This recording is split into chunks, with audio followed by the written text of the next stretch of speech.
तो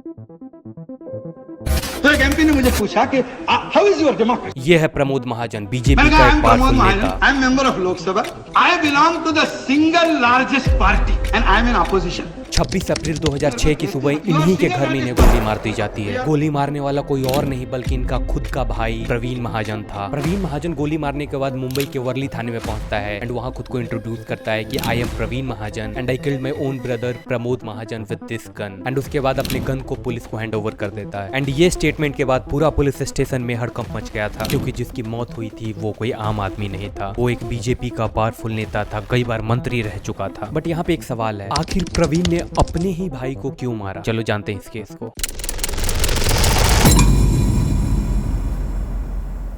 प्रमोद महाजन का जन्म 30 अक्टूबर 1949 को हुआ था। प्रमोद को थिएटर बहुत पसंद था एंड ये थिएटर का प्यार ही उन्हें उनकी वाइफ रेखा से मिलवाया था। एंड इन दोनों ने 11 मार्च 1972 को शादी कर ली थी। इन दोनों के 2 बच्चे भी थे, एक का नाम पूनम महाजन है एंड दूसरे का नाम राहुल महाजन है। Both are trained pilots. Pramod Mahajan बचपन से ही आरएसएस से जुड़े हुए थे। वो एक टीचर भी थे, लेकिन 1974 में उन्होंने टीचर की जॉब छोड़ दी थी एंड फुल टाइम आरएसएस प्रचारक बनकर घूमने लगे थे। धीरे धीरे वो एक्टिव पॉलिटिक्स में भी आने लगे थे। पॉलिटिक्स में आने के बाद कई बार वो मंत्री बने, सांसद बने, राज्यसभा सांसद बने। फिर उन्होंने बीजेपी के लिए फंड रेजिंग का भी काम किया था। प्रमोद महाजन अटल बिहारी वाजपेयी के काफी करीब हुआ करते थे, यूं बोल लो कि खासम खास हुआ करते थे।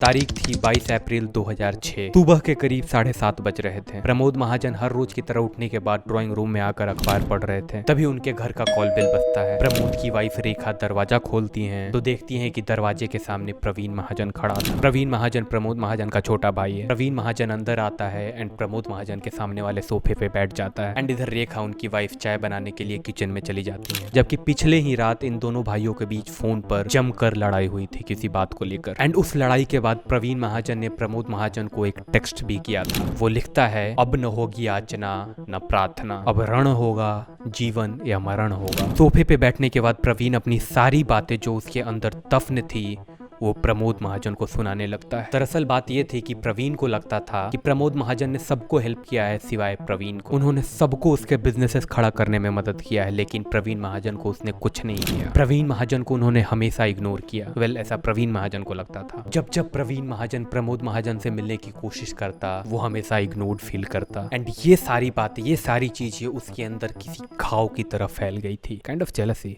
नो? एंड जब प्रवीण महाजन ये सारी बातें प्रमोद महाजन को सुना रहा था तब प्रमोद महाजन की नजरें सिर्फ और सिर्फ उसके अखबार पर ही थी। शायद ऐसा भी हो सकता था कि प्रमोद को ये सब सुनने की आदत हो चुकी थी। एंड इन्हीं सब बातों के बीच प्रमोद महाजन अखबार से अपनी नजर उठाता है एंड प्रवीण की तरफ करते हुए बोलता है कि लुक, अगर तुम्हारे पास कोई कंप्लेन है या कुछ भी जरूरी बातें करनी है तो तुम्हें सबसे पहले मेरे असिस्टेंट से अपॉइंटमेंट लेना होगा, उसके बाद तुम्हें मुझसे मिलकर ये सारी बातें सुनानी होगी। एंड ये जो पर्टिकुलर वर्ड था अपॉइंटमेंट, ये प्रवीण को लग जाती है। उसके सारे अंदर की इमोशंस, ईगो, सब कुछ एक साथ ट्रिगर हो जाता है सिर्फ एक वर्ड अपॉइंटमेंट से। किचन में उधर चाय अभी बनी भी नहीं थी, लेकिन इधर अब अलग आग लग चुकी थी। एंड ये जो इमोशन वाली आग लगी थी, ये जो ईगो वाली आग लगी थी, इसे कंट्रोल करना उस वक्त बहुत मुश्किल था। अपॉइंटमेंट वाली बात सुनते ही प्रवीण अपना गन निकालता है एंड धड़ाधड़ प्रमोद के ऊपर 3 गोलियां चला देता है। प्रवीण अपना पूरा गन प्रमोद के ऊपर खाली करने के चक्कर में था, लेकिन चौथी गोली उसके गन में ही फंस कर रह गई थी। रेखा गोलियों की आवाज सुनकर किचन से दौड़ी दौड़ी ड्राइंग रूम में आती हैं। ड्राइंग रूम में आने के बाद वो देखती हैं कि प्रमोद सोफे पे लेटा हुआ है, खून से लथपथ है, उसे गोली लगी थी। एंड प्रवीण जैसे आया था बिल्कुल उसी तरीके से वापस घर से बाहर निकल गया था। प्रमोद हल्की आवाज में रेखा से अपने जीजा गोपीनाथ मुंडे को बुलाने के लिए बोलता है। गोपीनाथ मुंडे उसी बिल्डिंग में रहते थे। रेखा उन्हें बुलाती है, फिर दोनों मिलकर तुरंत उन्हें मुंबई के हिंदुजा हॉस्पिटल ले जाते हैं। एंड सिंस ये केस काफी हाई प्रोफाइल था तो सारे डॉक्टर्स उनके इलाज में लग जाते हैं। सारे बड़े बड़े डॉक्टर्स